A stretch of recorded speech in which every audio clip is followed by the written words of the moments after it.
Hey everybody, it's Dave. We'll get to the show in just a moment. We got a short one this week. Not a lot going on in the new music world, but some really interesting things going on around technology and the law in the United States. And federal funding for the arts obviously is a thing that we've talked about many, many times. But I wanted to make some quick announcements about the network and some changes that we're going to be making over the next month or so. We have decided, and if you're watching me, you might know that this is a huge file that you've downloaded, or if you're watching on YouTube, you might understand that it's a big ordeal for us to put this big giant video file together every week, and we feel like we don't get a lot out of it, and it's kind of a distraction from making a really great show as a whole. And so what we're going to do sometime next month, sometime in August, we're going to switch over from the video show every week and the audio show every week to focus just on doing a really great audio show. So if you have any thoughts about that, please let us know. Find us on Twitter at SoundNotion, on Facebook, facebook.com/SoundNotion. Leave us a comment at soundnotion.tv and get in touch with us. Let us know if you think this is a good idea or a bad idea. We'd love to hear from you. And we'll certainly be interested to hear how people interact with our audio and video shows. We know a lot more people listen to the audio than watch the video, but we can't really tell you much more than that. So please get in touch if you have strong thoughts about this. Now we get to the show. Some really alarming stories about SoundCloud, about Sony, about ASCAP, about BMI that have the potential to affect the way that you show your music to other people and the way you listen to music by other people. Next on SoundNotion.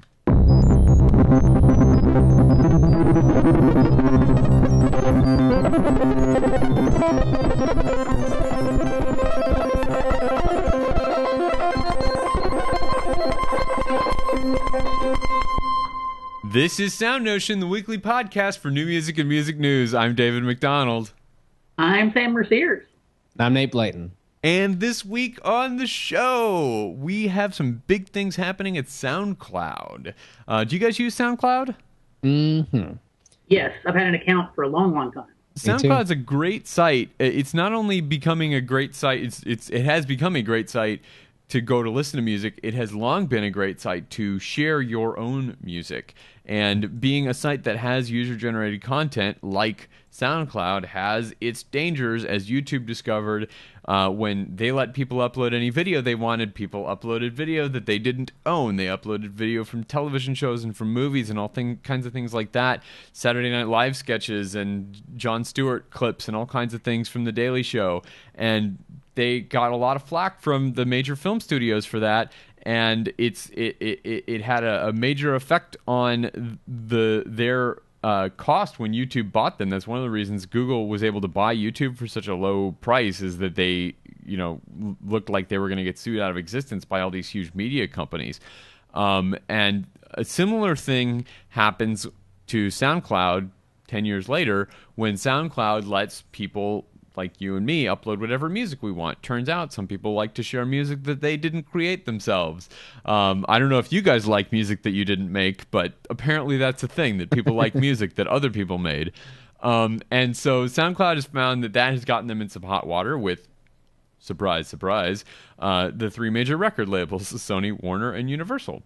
And so they are in negotiations to get some kind of licensing done for their users to be able to use clips from those companies' libraries and have that somehow licensable. We're not exactly sure what the terms are. This is all still kind of behind the scenes, but it seems as though part of the deal is going to be to give each of those major record labels equity in SoundCloud. So they will each own about 3 to 5% of SoundCloud. So that might mean Sam is not happy. That might mean that about up to 15% of SoundCloud is owned by major record labels. I think that's pretty disturbing, because one of the things that makes SoundCloud so great is that it's great for everybody, right? I can upload my stuff, and that's the same as Sam uploading his stuff, Nate uploading his stuff, and Lady Gaga uploading her stuff. And everybody can find me, and they can find Sam, and they can find Drake, and they can find Nate, and they can find anybody they want on SoundCloud. I'm a little concerned by this, especially since we talked about using SoundCloud as a place to host our new audio shows that we talked about earlier. What do you guys think? I don't like it. It's Well put. the Can you whole say more on that?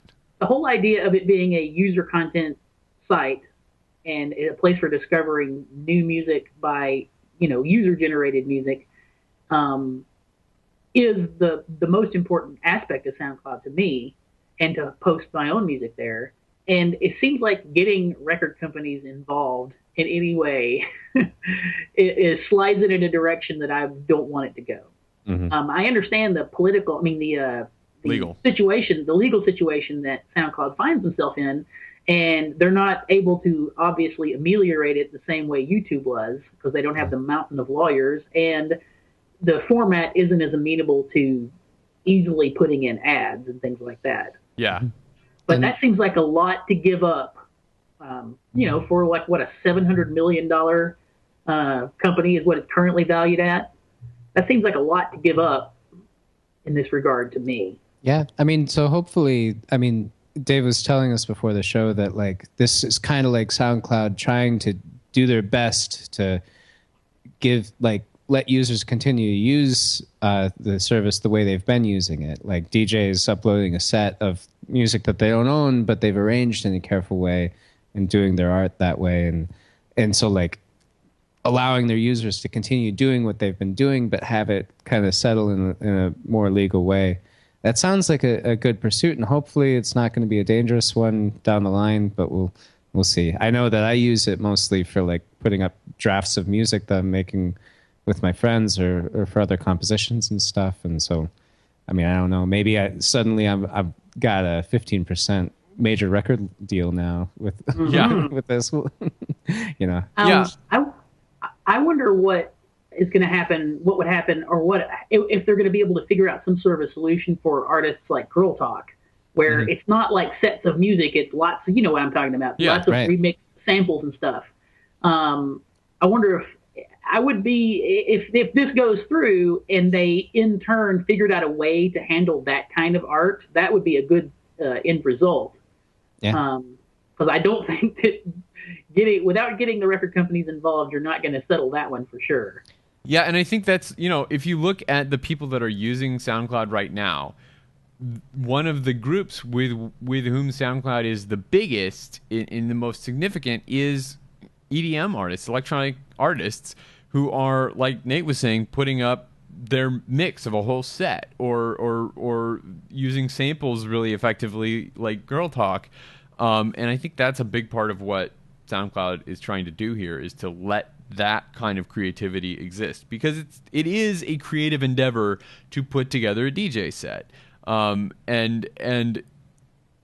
it is, however, also a creative endeavor that builds upon the creative works of others. It is necessarily a derivative work. So that is something that they need to license, and that we're still kind of figuring out how we can deal with legally. And SoundCloud, just having become the home for so much EDM music, has become kind of the vanguard of that legal fight. So we'll see what happens. We don't really know, but it's going to be interesting to watch. Another big technology-related story is that Sony ATV, the world's largest music publisher, is threatening to pull out of ASCAP and BMI. So it's a little complicated. I will explain it as briefly as I think can make sense. Go.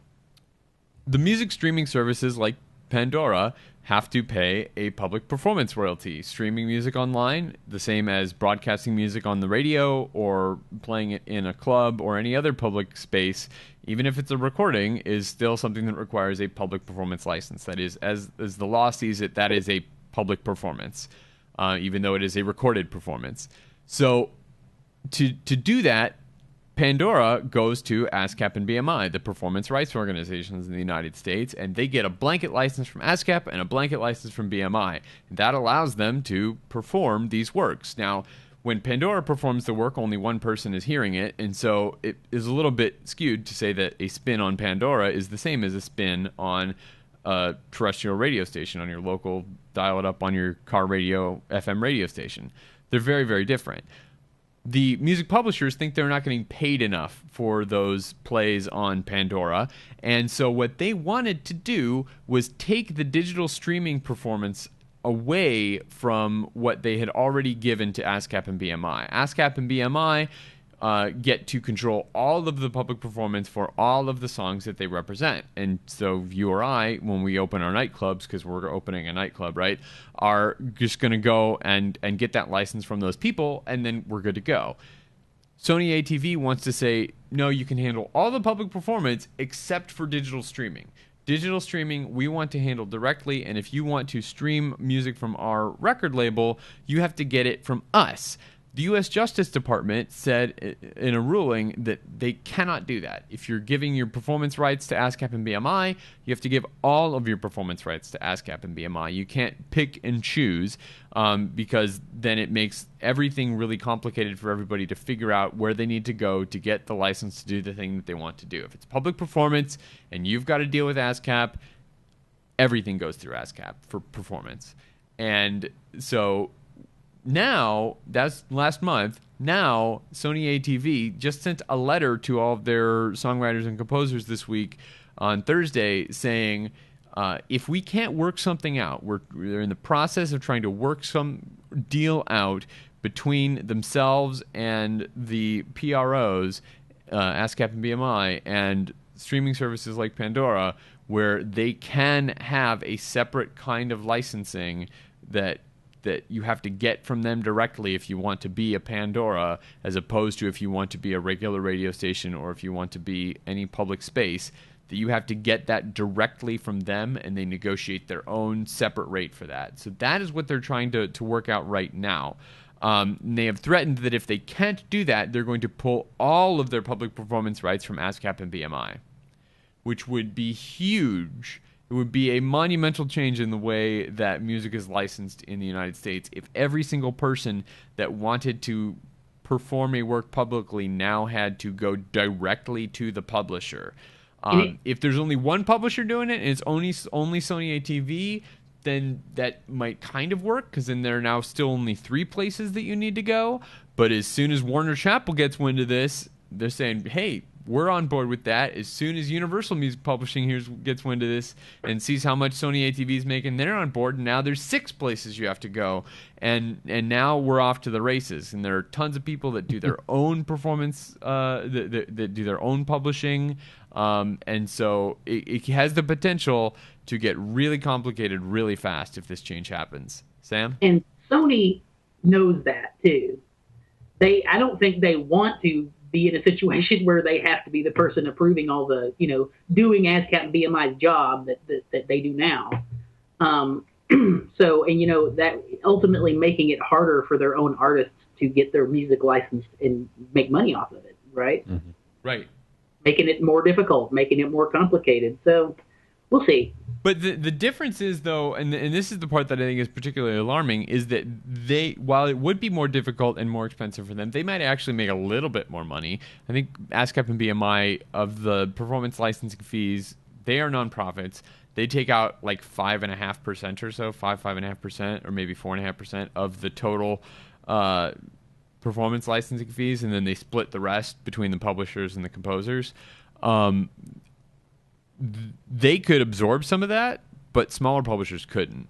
Mm-hmm. And that's the thing that worries me the most, is not what happens. Like I'm not worried about Sony ATV. Right? There's nobody there that's going hungry tonight. But I am worried about all of the self-publishing songwriters in the world. Yeah. I had a question actually about the legality of like who gets paid and how much and everything. I was wondering, because at the bottom of the New York Times piece about this, the songwriter for Sony, they have a quote saying basically that songwriters rely a lot on royalties. How do songwriters get paid in this matrix? So songwriters get paid half of every piece of publishing income that comes in. Okay. So when somebody licenses music from so let's say you're a radio station, you need to get a license from ASCAP and a license from BMI so that when you play any of those songs, you're covered. you pay a regular rate to ASCAP, for example, based on the size of your potential audience. So if you're in a big metropolitan area and you have a really strong broadcast signal, you pay a lot. And if you're in a more rural area and have a weaker broadcast signal, you pay less. And so your rate is set by ASCAP. And then you tell ASCAP every song that you play. You send them a playlist of every single thing that you've played for the whole week, the whole month, whatever. And they then look at those lists and decide how to divide everybody's blanket licensing fees based on who got paid the most. So whoever got paid the most gets the biggest chunk of the blanket license fees. It's all proportional to how many times you got played. Now, they actually split it themselves, and that's based on the ownership in the way it's registered in their database. So when you register a song for ASCAP, or it's exactly the same way as a classical piece, and you put in who the songwriters are and how much of the song each of those songwriters own, and who the publishers are and how much each of those publishers own. For us, it's usually the composer is David McDonald and he has 100% of the songwriting, and the publisher is David McDonald and he owns 100% of the publishing. But for pop music, a lot of times that's 25, 25, 25 on the songwriting, and then 25, 25, 25 on the publishing, because each of those songwriters has a separate publishing deal. And it's actually ASCAP and BMI that divide that themselves. So where do songwriters? Is it any different for songwriters in regard to streaming? So the songwriters are getting paid exactly half of the same amount that the publisher is getting paid. Okay. Basically, publishing income is split 50-50 between the songwriter and the publisher in almost every part of the publishing business. Well, this has all been a little bit depressing, but Dave, in good news, yes, House Republicans have taken the first big step towards balancing the budget. Really? How big a step are we talking, Sam? Well, they cut the NEA's budget by $8 million. That's like a half, like a third of an Abrams tank, I think. That's like, so I did a little math earlier. That while that $8 million cut is pretty huge to the NEA, it's a 5.5% cut to the NEA budget, to down from 146 to $138 million. This change, this $8 million that Republican Congress is saving you and me and every other American taxpayer, is 2 millionths of the federal budget. That is 0.0002% of the federal budget that they have just saved us. So, thank you guys. I can now rest easy knowing that Social Security will be available for me in my dotage. It's safe. Yes. It's safe. It will be there when I retire. We are being sarcastic, obviously. However, if you are in the United States and are concerned about this, you should definitely get in touch with your elected representatives. This is still far from being approved. This is just a subcommittee, a House subcommittee that has approved their part of the budget that includes the NEA funding to move on to the next higher up committee, and then that will eventually get to the floor of the House. But let your representatives know now how concerned you are about federal funding for the arts. We'll actually have a link in the show notes. Will we? Yes, they'll have a link to direct you towards writing your notes to your congressperson. Indeed. Speaking of getting in touch with your representatives, we talked on the show a while ago about the net neutrality debate and how rules around net neutrality were changing. If you've not watched the John Oliver stuff around net neutrality, you absolutely must. Thank you to HBO for making that stuff freely available on YouTube and not relying on some horrible pirating teeny kid to just rip it from their DVR and put it up there illegally. HBO put it up there and in a fully licensed way so that you can see their little advertisement and see why you might want to buy HBO for yourself. Because that's what it is. It's a promotion for HBO. Mm-hmm. It's not television. It's HBO.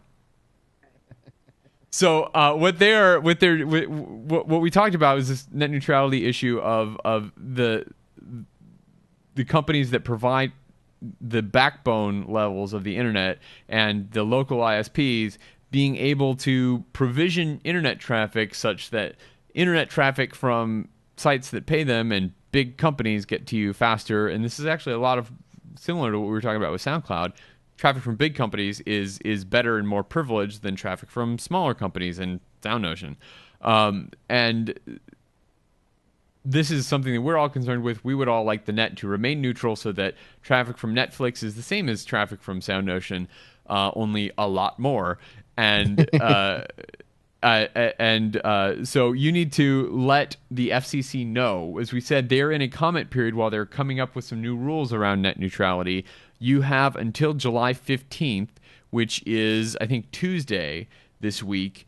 It's a couple of days after I'm recording this for the first comment period. There'll be another comment period after that, but the first comment period ends July 15th. So make sure you get your comments in.